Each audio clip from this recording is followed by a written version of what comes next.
police hut. I didn't respect it. Sit there, maybe. Yeah, sit there. Go to the corner. Find a rock. Spot. Yes. Sit there. You're tall. Sit there. In the corner. Because you're tall. Hard to be tall. Excuse a little bit.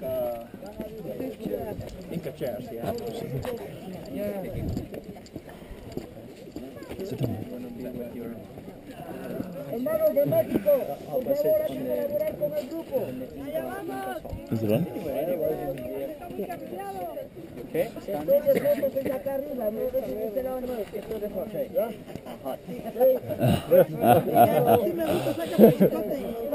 Hermanos de México, los de México no son así. So, welcome to Machu Picchu family, yeah? I hope you're having great time. And big apologies if we make any mistake, you know? If we break the rules. Yes, you know, for being first, yeah? Because I wanna, you know, you have more time to enjoy this place. Yes, this is what happens when you break rules, yeah? You enjoy my thing. Escape, didn't want to help me to fight. We don't believe that. Believe that? So, this is Machu Picchu, amigos, one of the 7 wonders of the world with a lot of people. Yeah, this was your bucket list, so enjoy. Yeah? So, we're going to talk a little bit about Machu Picchu. Once we go inside, there's, you know, going to be a lot of people, but it's still less. Yeah, more people is in the upper part. Once we finish, you know, our guiding tour, in your free time, I will recommend you go all the way to the building, to the guard house we call it. Yeah, you're gonna check out, you know, by lower part. Have you seen, you know, it stirs up a lot of people going up. Yeah, this morning everyone is gonna be there. Yeah, but later on everyone's gonna come down as well. So you will have less people up there once we done this. Alrighty. So Machu Picchu is that mountain. Can you see over there? Yesterday I showed you, know, the Inca bridge. You remember? Same mountain. That's a Machu Picchu, means old mountain. Yeah. Another one is the Huayna Picchu mountain, means young mountain. Yeah, between these 2 mountains, we have this beautiful, amazing Inca city. Name it, you know, Machu Picchu. We don't know the original name, what was called in Inca's time. Who discovered this place, you know, he named it like to that mountain, Machu Picchu, like it old mountain. Yes? Who discovered Machu Picchu? In 1911, the Mr. Hiram Bingham. He was, you know, a professor from Yale University. Anyway, he rediscovered it because before him there was a lot of people who arrived to Machu Picchu because he found, you know, a lot of rooks. For example, you know, Elio was here in 1902, like that.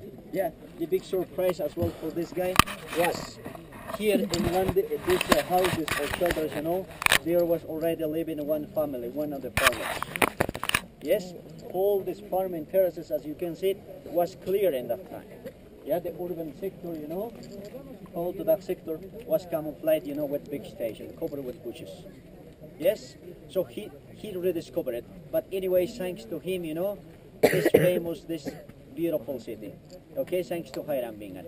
Anyway, even who arrived before the Hiram Bingham, even the Mr. Hiram Bingham, they were not interested, you know, to looking for the last Inca city or the lost Inca city, as he named it, you know, because they were, you know, to looking for El Dorado, you know, El Dorado, the golden city. As I was telling you, after the last fighting, you know, in Ollantaytambo in the Sacred Valley, the Incas, they abandoned all these places. They abandoned it. They went all the way to Vilcabamba. We were talking in the first night, that right? So, since that comes, you know, there must be the golden city, because we don't know, you know, where's the gold and silver from this town. So, they were looking for that. That's, you know, when the Mr. Hiram Bingham is going to arrive in 1811 here, you know, he didn't find any gold here, and he continued his journey all the way to the rainforest. Because another Inca trail follow, you know, to another mountain, can you see one lane? Yeah. That's an Inca trail. He followed all the way there to another rainforest. He didn't find anything as well. So, and then in 1812, he's going to come back to excavate it, you know, to study about this place. Supported by National Geographic Society, Yale University, even, you know, the government of Peru, they get it, you know, a lot of money. And he came to excavate, to study, to clear up, to hold the city. And then he found more than 40,000 artifacts in silver, gold, you know, bronze, in ceramic, all the kinds, mummies, all the kinds. He took away all the way to the Yale University. More than 40,000 artifacts. It's still there in Yale University until today. In 2011, you know, we get like a 100 years anniversary of discovery of Machu Picchu. Yale University sent back, you know, yes, the 20%. If you check the Google, you know, they saying 40%. In some books, 30 or 60%. The truth is, yes, the 20% they sent back. There's a huge museum in Lima, Machu Picchu Museum. All the 20% are there. And then we ask it, you know, to the Yale University. This doesn't have to say anything with US. Huh? This is with Yale University. Yeah. So we ask it, where's the 80%? They said, you know, they still studying. How you can take it 100 years to study one, you know, what is that? Yeah. That's excuses. Maybe never they will send back. Anyway, after the Mr. Huayna Picchu happened here, a lot of sense. As I was telling you, yeah, the Mr. Fujimori, you know, one of the Japanese president was in Peru. He was going to sell this place. He was going to privatize. Thanks to him, you know, we were fighting with the boss as well because he privatized. Yeah, there's huge, you know, hotel. He privatized the Peru Rail Company, train company. He privatized. They don't pay any taxes.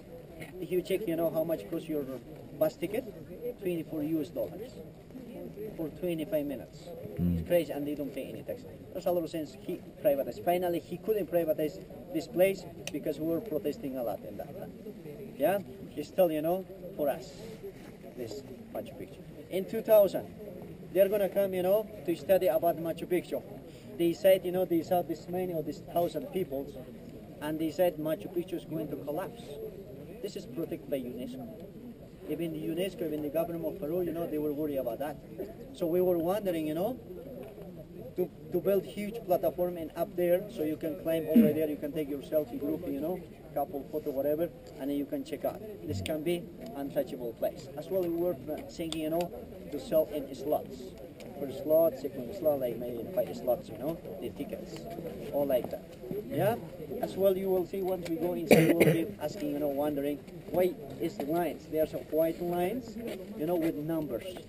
So the government of Peru, you know, sent to codify to each stone from this village or from this city, you know, so they put it in computer. Yes, in case if one day collapse Machu Picchu, they are going to try to rebuild. You remember what been? Yes. That's good. You want to prove it, pick up one rock and take with you, and the checkpoint, you know, are going to start, you know, the alarm. It's like this.